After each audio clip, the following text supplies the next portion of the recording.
Obadde okimanyi nti Katonda ne waba akuwadde emyaka emingi ku nsi gye tumanyi kati wano essaawa eno bwe tuli nti omuntu bw'abeera awangadde nnyo ensangi zino ayinza okuwangala emyaka katugeze n'ayingira 100 naye era munnange omaliriza n'ofa ate era bw'oyingira mu myaka 9 olumu n'ekinaana mu awo ebintu bikusobako n'obeera ng'amaanyi tokyalina. Munnange tuba tusigadde busigazi kubeera nga tukwogerako okusinziira ku byewakola bibi oba birungi, oba tuwogerako nga eyali omuvubuka embula kalevu oba omukyala ow'amaanyi ennyo. Naye munnange era Mukama Katonda amaliriza akujjuludde. Waliwo omukyala ayitibwa Florence Alice Lubega. Ono amawulire gamuwandiko gagamba nti ono ye mukyala eyasooka okubeera Woman MP wano mu Uganda. Ye yasooka okubeera Woman MP wano mu Uganda. Era bingi nnyo ebyaliwo mu bulamu bwe. Yatambulira mu bitiibwa era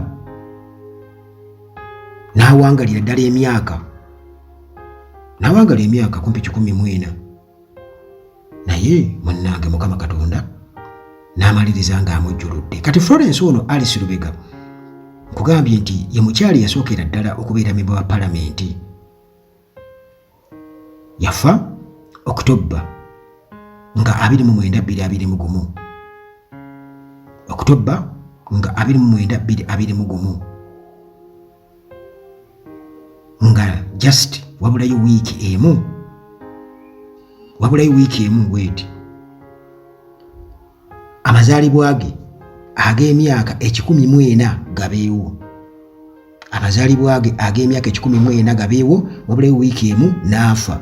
Yafa October nga 29 kiba kitegeeza nti omuntu oyo abeera awangadde era aba talina kyane kyeyemulugunya eri Katonda, nti n'abantu be babeera bamativu nga bagamba nti jjajja oba maama oba ani kuba n'abaana baba yazaala n'abazzukulu be aba ali mu bazzukulu baba mirundi emeka. Awo kiba kitegeeza n'okubeera n'abazzukulu ab'emirundi 45 nga alina emyaka egyo 14 nti abazzukulu azaala n'abaana ne bazaala, abazzukulu ne bazaala, n'abaana ne bazaala, ka generation zibeerawo. Omuntu oyo mu butuufu aba afubye omukisa ogulaba kwabo bonna. Naye Lubega yakola ebyafaayo 1957. Ono yafuuka omukyala eyasooka okubeera nga alondebwa okubeera nga akiika ku Legislative Council eya Uganda. Era nga eno ye parliament eyasooka nga tunaba kubeera nga tufuna independent oba eggwanga tetunafuna independent parliament. Omukyala ono yakiikirira nga Single North constituency essaawa eno nga y'emu ku ebyo ebitundu ebikola Mityana ne Mubende district. Mu kiseera ekyo munnange nga abakyala abaali beetaba mu byobufuzi baali batono nnyo. Kakati omukyala ono Lubega olugendo lwe mu byobufuzi lwali lw'amakulu nnyo naddala eri abakyala mu Uganda okubeera nga nabo balabibwa. Bye yatuukako byali by'amaanyi nnyo kubanga 1960 emyaka egyo 1960 bamuwa ekifo kya Deputy Minister for Community Development and Labour. Yali mukyala w'amaanyi era n'ayongera okubeera nga influencinga Uganda's political sphere naddala nga tumaze okubeera nga tufuna obwetwaze independence. Ono yaweereza ebisanja ebiwerako mu palamenti era ng'omukululo gwe gunaayongera okubeera nga gujjukirwa era nga guteekebwamu ekitiibwa kubanga yasamba akaggi okuinspiringa future generations ez'abakyala okubeera nga benyigira mu byobufuzi. Bemulaba essaawa eno abali mu byobufuzi, omukyalo ono yeyasamba akaggi. Florence Alice Lubega. Bannabebufuzi abakyala abaliwo ab'amaanyi kati nga Rebecca Kadaga, omukyalo ono ng'amaze okufa baakiteekamu nnyo ekitiibwa era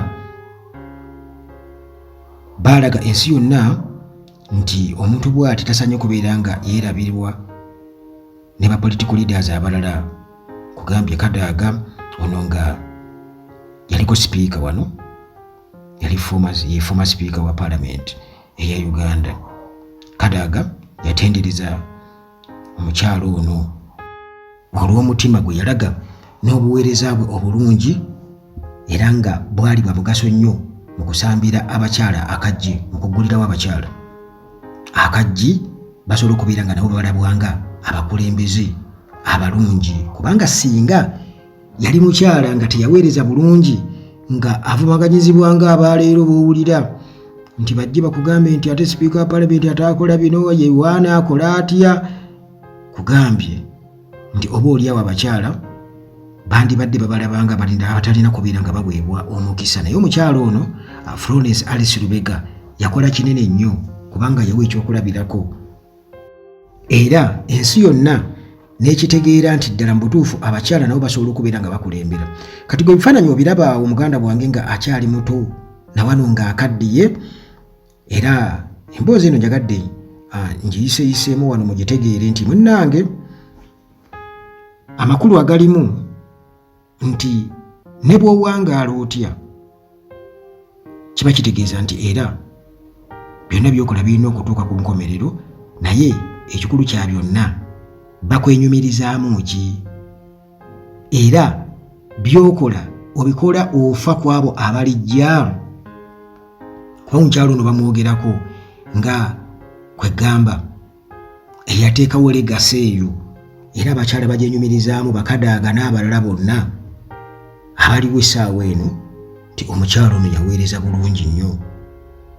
Kale munnange, newankubadde ng'emyaka gyali gigenze, naye abantu baasigalanga bamwogerako era nga bamutwalanga omukyala ow'ekitiibwa mu byafaayo bya Uganda, nga alabibwanga icon mu Uganda's history.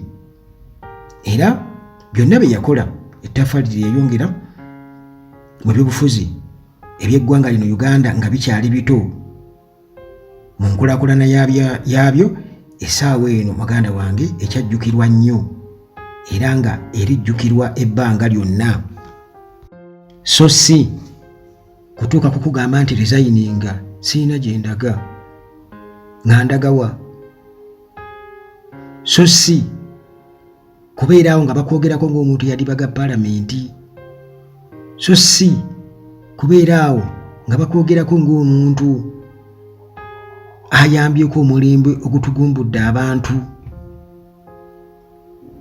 so si kwogerako ng'omuntu ayambyeko obubbi n'obuli bw'enguzi n'okudibaga eggwanga, nga olw'okuba nti gwe munnange already ofuna akasente, ebizimbe mu bizimbye, abaana bwe basomera mu masomero ga bbeeyi wabweru w'eggwanga, era nga ne babiraba bajjanjaba mulina kubuuka kgenda mu malwaliro geeyo e Bulaaya wano e Uganda ne mulekerawo abantu, ate abantu bemusinzirako okubeera nti nno mwagala okufuna obuwagizi, so nga ate muwalampirako bawalampiri, temulina mukulu gwe mulese.